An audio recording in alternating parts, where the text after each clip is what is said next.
Bienvenue au comité logement à la fête de fin d'année, en ce 8 décembre de l'an de grâce 2015.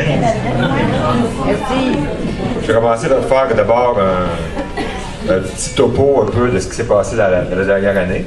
Comme vous savez, le comité logement, notre année ne commence pas le 1er janvier, mais ça commence les 1er avril jusqu'au 31 mars. C'est notre année financière, avec notre rapport d'activité toujours basé là-dessus. Fait que si ça ne vous dérange pas, je vais comme calquer ça pour faire ma revue de l'année. On va faire une revue de l'année sur 9 mois, parce qu'il reste encore 3 mois avant le 31 mars 2016. Là. Tout d'abord, au mois d'avril, est-ce que quelqu'un se souvient de l'événement auquel le comité logement, les membres du comité logement ont pris part? C'est un événement annuel qui revient à chaque année, puis on veut que ce soit un événement, c'est québécois, mais on veut que ce soit un événement d'ampleur internationale. Est-ce que quelqu'un s'en souvient? C'est organisé par le regroupement des comités logement et associations de locataires du Québec, le RECLAC. La manif à Québec. La journée des locataires, du 24 avril. C'est à chaque année, à chaque 24 avril, il y a le regroupement des comités logement, le RECLAC, qui organise une manifestation qui s'appelle la journée des locataires. C'est là qu'on revendique un contrôle des loyers, mais aussi les logements en meilleur état. On demande un code du logement pour que les logements soient en bon état de salubrité. Est-ce que quelqu'un se souvient où s'est tenue la journée des locataires en 2015? À Québec. À Québec, exactement. Chaque année, ça se passe soit à Québec, soit à Montréal. Quand c'est à Montréal, dans un quartier différent. En 2014, c'était à Montréal, c'était dans Rosemont. Ensuite, au mois de mai, il y a eu un gros événement qui a remis, au niveau médiatique, qui a remis le logement sur la sellette, qui a mis la lumière sur les problèmes que rencontrent les locataires à Montréal, partout au Québec. Ça s'est passé la dernière semaine du mois de mai. Quelqu'un se souvient de ce gros événement-là? C'était à Montréal. Oui, c'était le camping. La tentative de camping. Là, c'était le FRAPRU, l'autre regroupement national auquel nous sommes membres, auquel on participe. Le comité logement à Rosemont a participé activement à toute la logistique, tout le montage de l'activité. Il y a Serge, entre autres, qui a travaillé fort au comité logistique. Puis, il y a eu une bonne participation de la part des membres du comité logement. Il y a près d'une trentaine d'entre vous qui ont participé à la manifestation d'inauguration. Malheureusement, le maire Coderre avait donné une consigne aux policiers de tolérer aucun campement à Montréal. Donc, on a été évincés manu militari. Mais le lendemain, on a réessayé, sur le plateau cette fois-ci. Puis là, on a réussi à tenir comme 7-8 heures. Ensuite, on a été évincés. Le dimanche, on a recommencé. C'est pas le samedi. On a commencé le jeudi, la première fois qu'on a été évincés. Le vendredi, c'était sur le plateau. On a duré 6-7 heures. Après ça, le samedi, il y avait une autre tentative sur le terrain de la Bibliothèque nationale. Là aussi, on a été évincés. Malgré le fait que ça n'a pas marché comme tel, le camping sur 3 jours, on a quand même réussi à attirer beaucoup l'attention des médias sur les questions de logement. Puis c'était un bon timing, c'était un bon momentum, parce qu'il y avait une campagne électorale fédérale qui arrivait. Fait que ça a permis au sujet du logement social d'être au cœur, pas au cœur, mais d'être parmi les préoccupations des politiciens, politiciennes et des partis. Fait que la plupart des partis ont pris certains engagements concernant le logement social. Ensuite, au mois de juin, il y a eu un événement aussi de vie associative important qui revient à chaque année au comité logement. Est-ce que quelqu'un s'en souvient? L'Assemblée générale annuelle. L'Assemblée générale annuelle, qui encore une fois a été bien fournie. Il y avait une centaine de membres qui étaient là, ce qui me fait dire que notre comité est vraiment une bonne santé au niveau de la vie associative, une bonne participation de la part de ses membres. Ensuite, là, je vais sauter le mois de juillet, c'est les vacances, c'était plus tranquille, mais au mois d'août, il y a eu un changement à la coordination. Le nouveau coordonnateur. Martine qui avait quitté au mois de mai, mais il y a quelqu'un qui l'a remplacé, qui rentre en poste à la fin du mois d'août. C'est moi, Sébastien, depuis 24 août. Okay. Merci.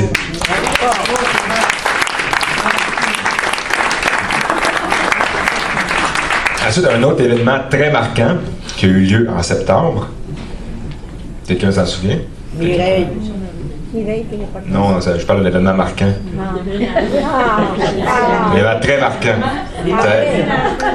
Déménagement à Pélican. C'est le Pélican, c'est ça. À partir du 15 septembre, il y a plusieurs ménages qui ont commencé à aménager au Pélican. La première à déménager. La première à déménager le matin au Pélican, le 15 septembre. OK.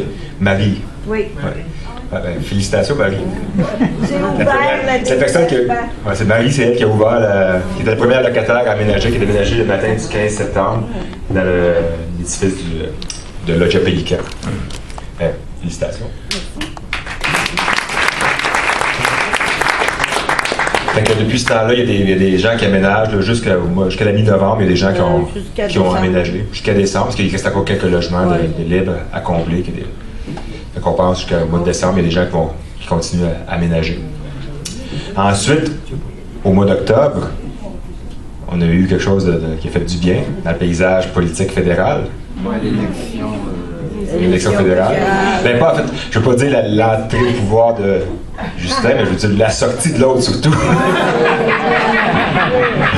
La sortie de Stephen Harper. Ça, tout le monde, je pense que, peut-être pas tout le monde, mais beaucoup de gens sont soulagés, là, parce que ça faisait quand même 10 ans qu'il était au pouvoir, puis au niveau de toutes les questions sociales, environnementales, le droit des femmes, les autochtones, ça c'était zéro, c'était nul. T'sais.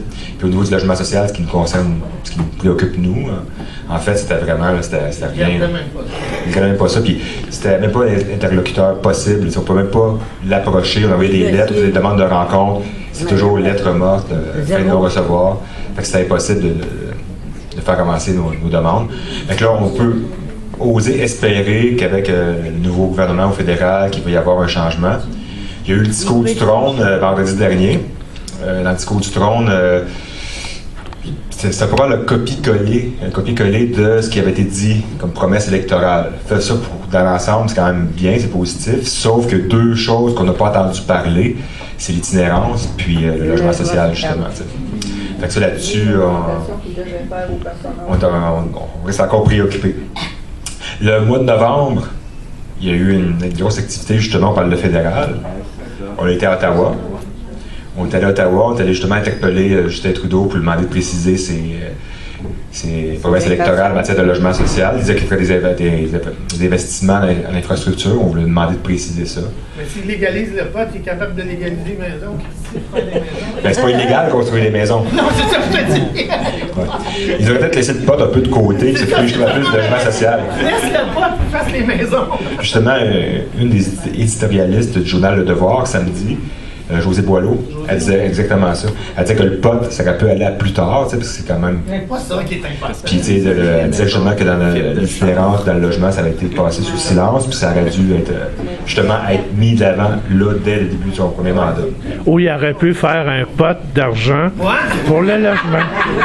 Ouais. Fait que, comme vous voyez, au comité logement, on a eu quand même une année assez chargée. Là, je passe sous silence, il y a plein d'activités qu'on a tenues, plein de manifestations qu'on a participé.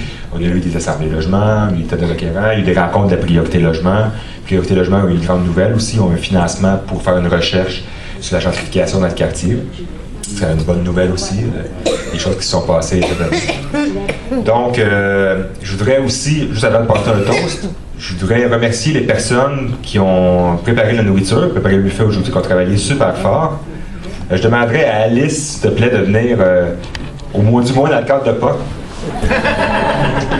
Au moins nommer les personnes qui ont fait, là, parce que j'ai pas toute la mémoire, puis j'étais parti ce matin. Vas-y, les remercier.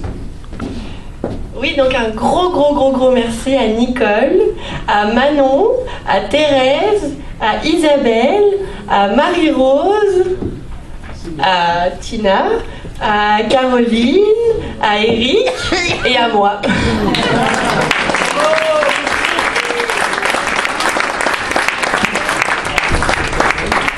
Puis aussi, j'allais oublier, justement, il y a des nouveaux visages au comité logement, ça fait quand même partie de... C'est quand même quelque chose de marquant dans l'année. J'ai dit que j'étais le nouveau coordonnateur depuis le mois d'août, mais il y a Alice Châtel, justement, qui est organisatrice communautaire, qui est en poste depuis le 1er octobre. Allô. Il y a Caroline. Tina. Puis il y a Tina aussi.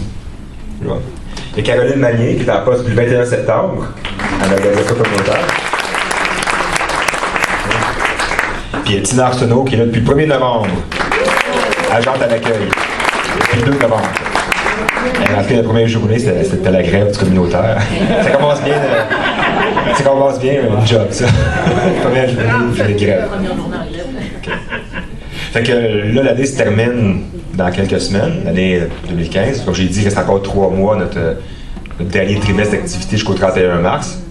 En fait, ça va continuer jusqu'à l'Assemblée générale qui devrait avoir lieu, sauf erreur, le 15 juin. Fait qu'il va y avoir plein de choses qui s'en viennent. On a un calendrier d'activité à vous présenter, là, le prochain beau fixe qui devrait sortir la fin janvier. Fait que on va se retrousser les manches parce qu'il y a pas mal de pain sur la planche. Fait que je vous souhaite un joyeux temps des fêtes à tout le monde. Puis pour 2016, je souhaite la première chose que je souhaite, c'est la santé. Puis le reste, tout le reste va suivre.